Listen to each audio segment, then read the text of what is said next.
네, 주식경제 금요일 순서 늘 이 시간 나와주시지만 오늘 딱 적절한 타이밍에 나와주셨습니다.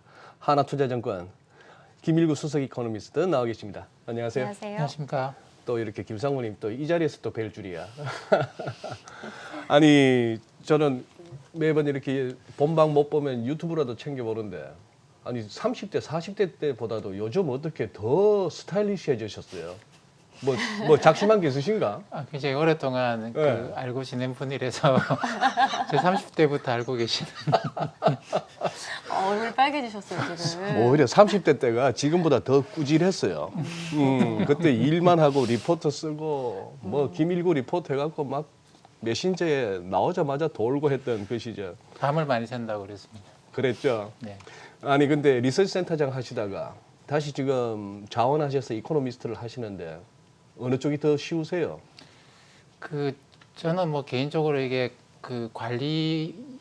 관리를 잘 못하는 타입이라서 그래서 이제 필요한 시기에는 해야 되죠. 당연히 필요한 네. 시기에 했고 뭐 한 2년 이상 했고 그래서 관리 이 정도면 됐다 싶어서 그러면 이제 제 본업으로 리서치하던 걸로 다시 돌아온 거죠.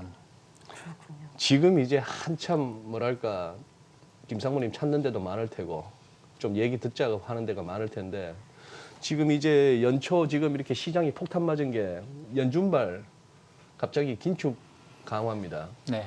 궁금한 거 아니 지난 12월 FMC 때 몰랐나요 시장이? 연초가 되면서 포트폴리오 조정을 하는 경우가 꽤 많이 있죠. 그래서 이게 연준이 갑자기 뭐가 입장이 바뀌었다라는 게 아니고 제가 볼 때는 이 시장에서 여전히 두 가지 생각이 있어요. 지금 그게 이제 충돌을 계속 하고 있는 중이고 흔히 말하는 시장의 컨센서스 어떤 투자자들 사이에 그건 그렇게 될 거야라는 합의점이 아직 안 만들어진 상황입니다. 근데 저도 그렇게 생각하고 미국의 대형 IB들도 리포트를 내는 게 그런 식인데 연준이 긴축 일정을 앞당기긴 하겠지만 그게 강력한 긴축은 아니다. 그러니까 어떻게 보면 물가가 올라갔으니 당연히 금리를 올려야 되는 건데 당연히 올려야 되는 것보다 덜 올리고 속도를 느리게 갈 것이다. 물론 좀 앞당기는 건 있지만 이런 게 미국의 대형 IB들이 이야기하는 겁니다. 근데 실제로 예. 시장에서는 아닌 것 같은데라는 의견들이 있는 게 뭐냐면 지금 미국 하원이 민주당이 공화당보다 의석이 9석 많아요. 하원이. 네, 9석 많은 뿐인데 올해 11월 달에 중간 선거가 있지 않습니까? 네. 근데 이제 이 선거에서 몇 석이나 왔다 갔다 하는 거는 근데 대부분 다 대통령이 있는 당이 의석 수가 줄어듭니다. 네. 중간 선거에 줄어드는데 대통령의 지지율이 이제 낮으면 낮을수록 의석 수가 많이 줄어든다라는 것이죠. 근데 과거에 2차 대전 이후에 중간 선거 결과를 보면 지금 바이든 대통령의 지지율이 뭐 지지한다, 지지하지 않는다 차이가 한 9%포인트 정도가 나요. 이 정도면 한 20석 정도를 잃는다라는 겁니다. 과거치를 갖고 회귀 분석을 해보면 그러면 이제 민주당, 공화당 역전되는 거죠. 네. 그렇기 때문에 지금 민주당으로서는 바이든 대통령에 대한 지지를 다시 끌어올려야 되는 과정인 이게 이제 급선무인데 아무래도 인플레이션 때문에 경제 실정 이런 이야기들을 좀 많이 하는 것 같아요. 그래서 그런 것 때문에 이제 올해 선거 그러면 어쩔 수 없다. 올해는 이게 긴축의 속도가 강화될 것이다. 이런 식의 생각이 좀 강화되고 있는 중이고 지금 선거 때문에 그러는 것 같아요. 근데 한쪽에서는 아니다. 연준이 그렇게 긴축을 강하게 해서 인플레이션을 그냥 때려잡는 게 아니고 뭐 완만하게 인플레이션 너무 높은 거 좀 떨어뜨리는 정도가 아니겠는가. 이 두 가지 생각인데 연초가 이제 이쪽 생각이 좀 강해진 거죠. 근데 제가 볼 때는 올해 하반기쯤 돼야지 이게 어느 정도 컨센서스가 만들어지지 않겠는가 싶습니다. 하반기쯤 되면 뭐 중간 선거 의식에서 물가를 때려잡는다 이런 식의 생각은 이제 더 이상 누구도 하지 않겠죠. 그래요. 그러면 조금 이번 연초 시장 반응은 좀 과했다. 채권 시장이나 증시나 그렇게 보시는 거예요? 과했다기보다는 엎치락뒤치락을 아마 계속할 것 앞으로 같아요. 계속 할 것 같다. 계속 엎치락뒤치락하고 시장의 어떤 합의점이 만들어지기는 굉장히 어렵습니다. 이쪽은 그러니까 완만하게 금리 인상을 할 것이다라고 하는 게 제가 볼 때는 맞는 이야기인데 너무 좀 인기가 덜한 방식의 이야기죠. 좀 핫한 방식이 아니고 네. 정치 쪽의 이야기는 좀 이게 사람들한테 어필을 많이 하는 핫한 방식이다 보니까 사람들이 머릿속으로는 이렇게 생각을 하면서도 이게 막상 이제 투자할 때 이쪽으로 자꾸 손이 가는 거예요. 긴축을 강화할지도 모른다 이런 식으로 그런 거. 그동안에 꾸준히 연준을 갖다가 이렇게 관찰해 와 주셨어요. 이 코너를 통해서. 근데 지금 요번에 FMC 의사로 지난 수요일 밤에 나오면서 제일 놀랐던 게 생각보다 양적 긴축이 빨라질 것 같다 하는 그 대목이었습니다. 네. 이제 그 부분은 어떻게 보세요, 사부님은? 이거는 이제 지난 2017년, 2018년에도 했던 거고. 그러니까 하다가 이제 코로나 때문에 또 다시 또 제로금리와 양적 완화로 왔는데. 그렇죠. 이 때문에 금리 인상하면서 이제 같이 하게 될 것이다라고 하는 거는 사실 예상을 뭐 하는 게 너무나 당연한데 그게 새로운 악재로, 그러니까 새로운 용어가 들어 나오는 것이죠. 그래서 뭐 어쨌든 긴축을 한다라는 게 새로운 게 하나가 더 추가가 됐으니까 악재로 받아들이는 게 뭐 아닌가 싶습니다. 근데 이 모든 것에는 이제 그 근저에 기술주하고 그러니까 국채하고가 같이 엮여 있어요. 네. 그러니까 수급 측면에서 네. 보면, 그러니까 기술주에 투자를 하는 펀드들 중에서 이것만 투자하는 데도 있지만 2008년 이후로는 사실 자산 배분 펀드들이 많이 생겼거든요. 그러니까 그동안의 금융위기를 보니까 주식만 갖고 있다가는 많이 깨지더라. 근데 주식하고 국채를 갖고 있으면 덜 깨진다. 이걸 이제 흔히 테일 리스크라고 하는데, 급격한 금융위기 같은 게 왔을 때 주가는 말이 하나가지만 국채 가격이 많이 올라가서 이걸 상쇄시켜 주는 거죠. 네. 그래서 뭐 올웨더 포트폴리오 뭐 이렇게 이야기를 하기도 하는데, 비가 오나 말거나. 예, 말거나 대충 어느 정도는 큰 손실은 안 본다 이런 포트폴리오를 많이 이야기를 해왔죠. 그래서 뭐 금을 넣는다, 국채를 넣는다 이러는데, 그러다 보니까 기술주를 사면서 국채도 같이 산 거예요. 기술주를 팔면 국채도 같이 팔아버려야 됩니다. 이런 이제 수급적인 요인이 있다 보니까 이 기술주 약세에 대해서 연준이 그래서 그러는 거다 이렇게 이제 사람들이 말을 많이 만들어내는데, 그것보다는 제가 볼 때는 그 밑에 근간에 기술주가 더 올라갈 수 있을까? 이 바이러스가 이제 거의 끝나가는 거 아닐까? 이런 것 때문에, 그러면 비대면이 아니고 대면 쪽으로 사람들이 움직이겠지. 그러면 기술주를 좀 팔자. 이런 식의 이제 자산 배분 펀드의 움직임이 기술주 팔면서 국채도 같이 파는 이런 것 같습니다. 네, 미국 시장 나스닥이 3% 넘게 빠졌던 이유가 이제 장기금리 10년물 금리가 많이 올라서라는 이유도 많이 들지 않았습니까? 근데 지금 말씀해 주신 것처럼 뭐 12월 초와 비교를 했을 때 성장률 전망이 딱히 다른 게 아니고, 그러면 경기가 좋아진 게 아닌데 금리가 이렇게 급등했다는 거는 인플레이션 때문에 긴축을 빠르게 하겠다는 건데, 그 단순히 인플레이션이 심화돼서 긴축의 속도가 빨라진다면 주식시장에는 부담이 되는 거 아닌가요? 경기가 좋아져서 금리가 오르는 게 아니기 때문에. 당연히 그렇습니다. 근데 이제 주가가 떨어지면 금리도 떨어지는 게 일반적이에요. 특히 장기 금리는. 왜냐하면 10년짜리 금리는 연준의 정책하고 연준의 정책이 미친 영향이 한 20%밖에 안 되고 80%는 시장이 기대거든요. 연준이 그렇게 강력하게 긴축을 한다면 물가만 잡히는 게 아니고 경제도 무너지겠죠. 그러면서 장기 금리가 떨어지는 패턴인데, 지금은 단기 금리보다 장기 금리가 더 많이 올라가는데, 장중에 보면 금리가 올라가서 기술주가 약세다가 아니고 둘 다 같이 나타나요. 기술주 약세와 금리 상승이 같이 나타나는 패턴입니다. 이 때문에 기본적으로 수급 구조가 이렇게 엮여 있기 때문에 연준이 뭐라고 하든지 간에 기술주가 약세면 국채 금리가 올라가는 구조가 수급 측면에서 일단 만들어져 있는 게 크고, 이 때문에 그게 이제 기술주가 그 근간에는 제가 볼 때는 기술주가 이제 그동안 너무 많이 올랐다, 이제는 기술주가 더 가기 어렵다라고 하는 생각 때문인 것 같아요. 그러니까 기술주와 국채가 이 한 배를 탄 그런 상황인 것이죠. 그리고 저 같은 경우도 이렇게 뭐 명목 수익률을 갖다가 인플레 기대 심리, 브레이크 이븐 레이트하고 실질 금리, 그 물가 연동 국채로 자꾸 쪼개서 보는 습관이 있는데, 이런 방식이 필요한가요? 이거 진짜 채권 전문가한테 여쭤보고 싶어요. 그냥 쓸데없는 짓인가요? 굉장히 중요합니다. 왜냐하면 사실 저는 그렇게 생각하는데, 왜냐하면 연준이 완만한 긴축을 할 수밖에 없다라고 하는 게 그동안 2010년 이후로 버냉키 의장이 양적 완화한 이후로 이거를 경제가 정상화되면 되돌려야 되잖아요. 그러니까요. 근데 되돌리려고 할 때마다 금리가 급등을 했고, 그것 때문에 뭐 한 6개월, 1년 지나면 경제가 또 침체로 들어가고 이런 일이 빈번하게 일어났거든요. 네. 이걸 이제 흔히 긴축 발작이라고 표현을 했어요. 그러니까 아이들이 떼쓰는 것처럼 이제부터 긴축할 거야 이러면 이제 채권 시장이 떼서서 경제를 망가뜨린다라고 하는 것이죠. 그렇기 때문에 지금 연준으로서는 지난 몇 년 동안 이 고민을 굉장히 많이 했습니다. 네. 어떻게 우리가 정상화시킬 때 채권 시장에 떼쓰는 거를 그게 경제를 망가뜨리는 거를 못하게 하고 채권 시장을 꽉 잡아서 속도에 맞춰서 금리가 올라가게 할 것이냐. 이게 연준으로서는 그런데 지금 말씀 중에 죄송하지만 채권 시장을 비롯해서 증시까지 금리 좀 올리고 조금만 긴축적으로 하면은 주가 빠지고 채권 시장이 금리 오르고 국채 가격도 빠지고 이러면 시장이 이제 때를 쓰잖아요.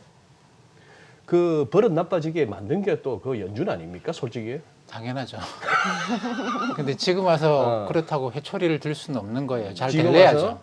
네, 지금 와서 회초리를 들 수는 없습니다. 이미 처음- 애 성격 다 배려놓고 그래도 그래도 잘 다독여가지고 가야 되는데 그때 다독일 때 쓸 수 있는 방법이 연준이 수급을 관리할 수 있으면 됩니다. 채권 시장의 수급을. 근데 그런 의미에서 이제 10년짜리 명목금리와 실질금리와 인플레이션 기대라고 하는 게 굉장히 나눠보는 게 중요한 건데 나눠보는 게 중요하다. 왜냐하면 10년짜리 국채금리가 지금 한 1.7% 정도가 네, 돼요. 네. 근데 이거는 이제 예전에 어빙 피셔 경제학자의 그 굉장히 유명한 분이 정리해 놓은 것에 따르면 1.6%라고 1.7%라고 하는 거는 미국의 실질금리라는 게 있습니다. 물가와 무관한 실질금리. 요게 마이너스 1%. 그다음에 인플레이션 기대가 있겠죠. 요게 1년에 한 2.7%. 요 두 개를 더해서 1.7%가 나온다라는 거예요. 지금 실질금리가 마이너스 1%인 거죠. 근데 이 10년짜리 명목 채권 시장은 워낙 커요. 연준이 감당이 안 됩니다. 감당이 안 돼. 네. 네. 연준이 뭐 8조 원 갖고 있는 채권으로 이 시장을 관리를 할 수가 없어요. 근데 요 국채 시장 중에서도 이 물가와 무관한 물가 연동 국채라고 이야기하는데 미국의 팁스라고 이야기하는 요 시장은 되게 작아요. 자가. 예, 네. 요거 되게 작기 때문에 요거는 관리 가능합니다. 인플레이션 기대를 연준이 관리 가능하죠. 그러면 요거 관리하고 요거 관리하면 되지.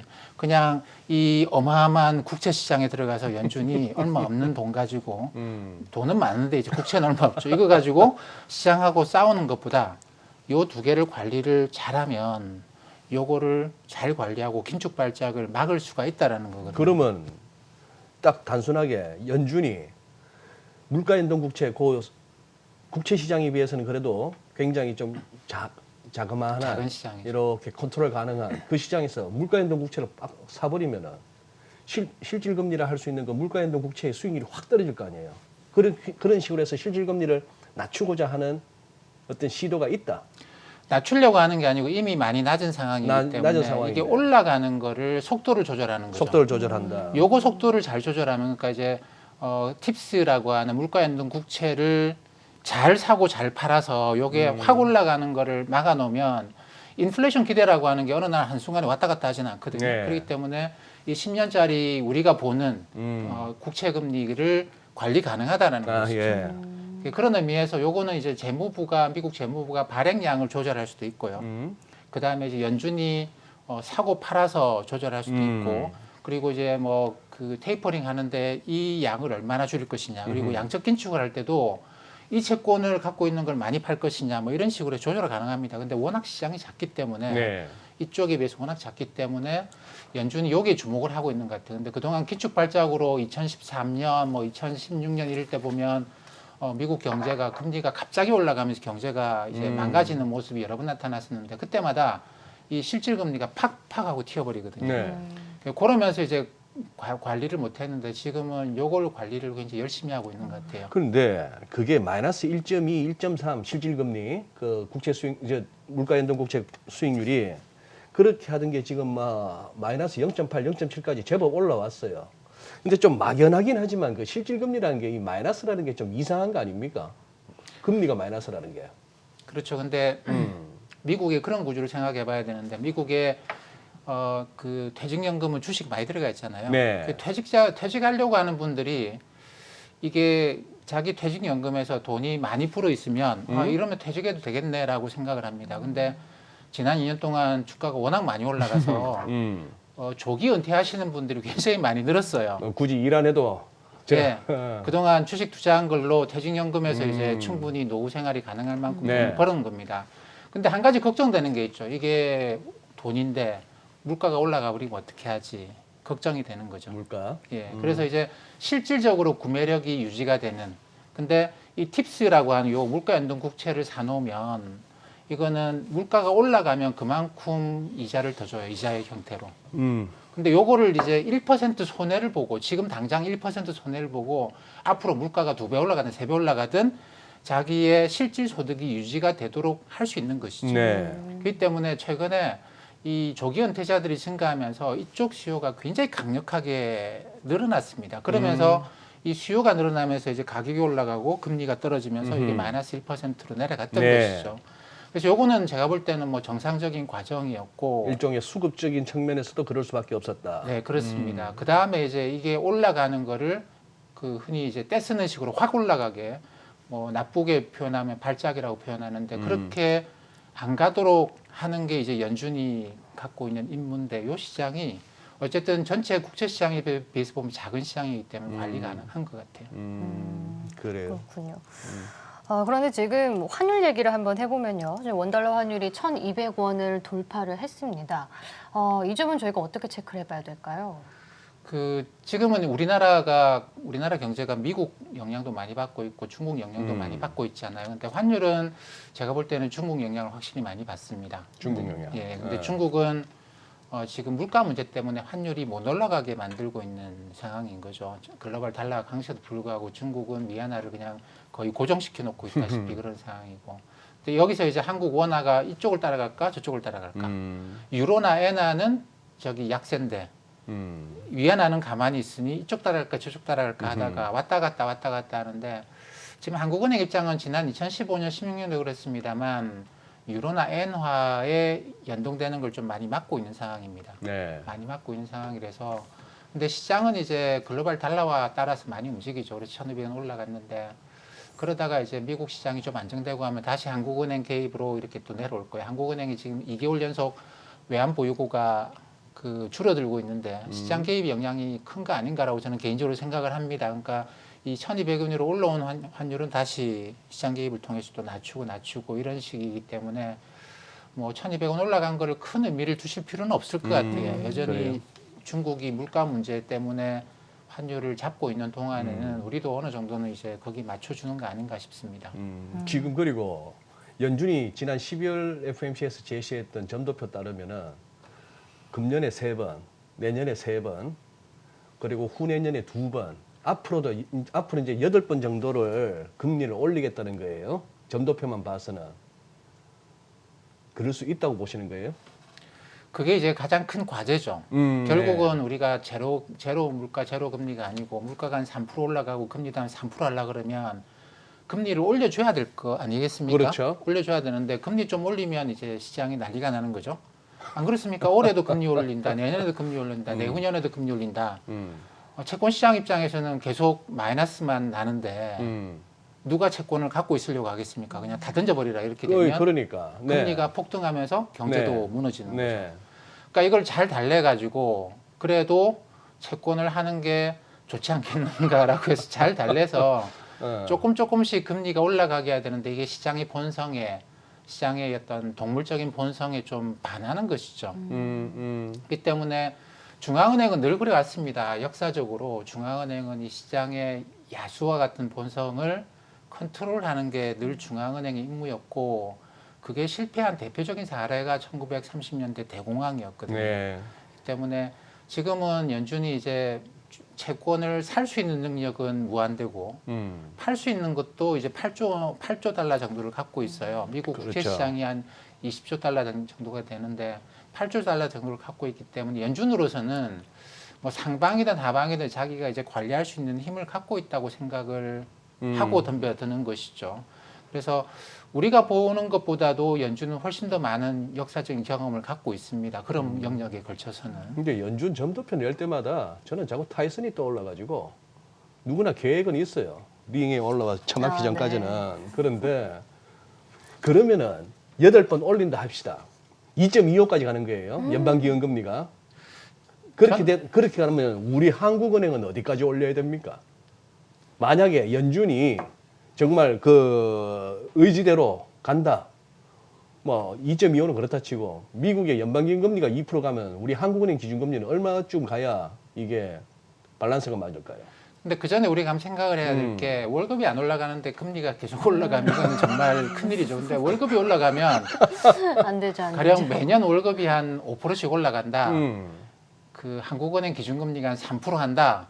그 별 걱정 없어. 예, 아무도 신경 안 써요. 음. 근데 지금 월급이 안 올라가는 상황에서 금리부터 올라가니까 사람들이 굉장히 이 3% 금리에 대해서 굉장히 이거는 정말 큰일 날 일 아닌가 생각을 하는데 임금이 이제 올라가기 시작을 하고 있거든요. 그래서 임금이 올라가기 시작하면 사실 물가 올라가는 것도 별 문제는 아니에요. 금리 높은 것도 별 문제는 아니고. 근데 우리가 물가 안 올라가고 금리가 낮은 상황에서 지금은 금리가 물가도 높고 금리도 높고 임금도 올라가고 하는 세상으로 바뀌어 나가고 있는데 그 제일 첫 번째 단추가 물가부터 간 거죠. 그러니까. 예. 그 다음에 이제 금리가 가는 거고. 예. 근데 내 월급이 안 올라가니까 고통이 커지는 단계인데 아마 이게 올해 중에 임금 상승률이 전 세계적으로 상당히 많이 올라가지 않겠는가 생각을 합니다. 그러면 문제는 없어요. 3%까지 가더라도. 임금이 올라가도 임금이 올라가면 예, 금리가 금리 높은 3% 거는 가도 상관이 네. 없다. 임금 올라가면 임금 상승발 또 인플레이션도 걱정해야 되네. 그러니까 임금이 올라가기 시작하면 인플레이션은 새로운 국면에 접어듭니다. 새로운 국면으로. 그러니까 경제학에서도 이제 지금처럼 비용이 올라간 거는 물가가 올라갔다 일시적으로 사라질 수 있다고 봐요. 근데 그게 아니고 임금이 올라가면 그러면 사람들이 원래는 물가 올라가면 소득이 실질적으로 줄어들기 때문에 소비를 줄이잖아요. 근데 임금이 올라가면 가격이 올라갔는데도 계속 소비를 늘립니다. 그러면 가격이 더 올라가요. 그렇죠. 물가가 올라가기 때문에 또 월급도 올려야 됩니다. 이렇게 서로 간에 물고 물리면서 이렇게 나선형으로 돌아간다고 해서 이걸 이제 인플레이션 스파이럴이라고 부르는데 나선형으로 물가와 임금이 서로를 물고 더 올라가 이러는 것이죠. 약간 손 모양 느낌이 토네이도가 떠오르는. 네, 그래서 이게 이제 그 80년대, 90년대는 굉장히 일반적인 경제 모습이었습니다. 그때 네. 경제가 나빴던 것도 아니고 물가가 한 3% 올라가고 금리가 한 4, 5% 정도 하고 이게 굉장히 일반적인 모습이었는데 2000년대 이후로 이게 붕괴가 되면서 물가도 떨어지고 금리도 떨어지고 이렇게 온 것이죠. 근데 새롭게 옛날처럼 돌아간다고 한다면 그거는 문제는 없을 거라고 봅니다. 네. 아니 우리 현정님 그 준비하신 질문이 있는데 제가 시간을 다 잡아먹었어요. 아니요, 우리 또 괜찮아요. 다음 주 또 이렇게 나오시면 이벤트가 많아서 다음 이벤트가 주에. 그러니까 다음 주에 CPI도 발표가 되잖아요. 네. 그리고 이제 파월 의장 또 청문회도 있고 이런 점들이 저희가 또 불확실성이 있기 때문에 또 걱정이 되는 상황인데 소비자 물가 지수가 7%까지 오를 거다라는 말도 있더라고요. 어떻게 봐야 되나요? 소비자 물가 상승률이 아마 12월 달이나 1월 달 아니면 2월 달 이 세 달 중에 고점을 찍을 것 같아요. 그렇기 때문에 뭐 크게 걱정할 일은 아니고 뭐 연준도 파월 의장도 이제 의회에서 무슨 이야기를 하는지 좀 봐야 되는데 아까 제가 말씀드린 것처럼 지금 정치적으로는 물가 잡겠다고 강한 의지를 표현할 수도 있습니다. 그럴 위험이 좀 남아 있어요. 그리고 물가가 아직까지는 그렇게 물가 상승률이 확 떨어지는 단계는 아니고 이건 2분기 가야지 확 떨어질 것 같아요. 한 3%, 4% 정도까지. 그렇기 때문에 아직까지는 여전히 이제 그런 위험 요인이 남아 있다고 보는 게 좋지 않겠는가 싶습니다. 네, 알겠습니다. 오늘 말씀 여기까지 듣겠습니다. 하나투자증권 김일구 수석 이코노미스트와 함께했습니다. 고맙습니다. 감사합니다. 고맙습니다.